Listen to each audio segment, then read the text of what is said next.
Thank you, Mr. Chairman. This amendment is offered by Mr. Jones and myself.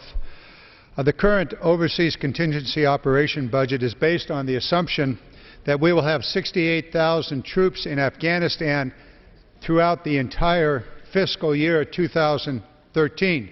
However, this is not the plan that our Commander-in-Chief has put forth, nor is it the plan that many of us who would like to see the war come to a quick end would support.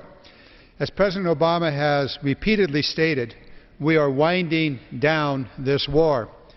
After withdrawing the surge troops by the end of this summer, that will bring us to 68,000 troops at the beginning of the 2013 fiscal year.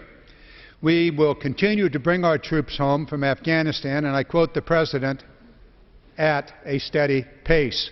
This amendment captures the billions of dollars that we will save by pursuing this steady drawdown of troops, as opposed to maintaining troop levels at 68,000 throughout the entire fiscal year 2013, and then presumably on October the 1st, bring 28,000 troops home. This amendment would cut $12,670 million from the Overseas Contingency Fund. Let me be clear about what this amendment does not do. It does not cut funding for troops on the ground in Afghanistan. I believe, as do all of my colleagues who have advocated for an accelerated end to this war, that our troops in harm's way should have all the resources they need to safely execute their mission. And I am committed to ensuring that our troops on the ground have the best equipment and the compensation that they deserve. This amendment does cut the OCO funds that are unneeded and would not be used if we pursue the President's steady drawdown plan. In these fiscal times, stringent as they are, we should not be paying for things that we're not going to buy and that we don't need, and we certainly don't need to further pad the OCO budget. The committee has already approved an extra $3,250 million cushion on the OCO fund that was not even part of the President's request.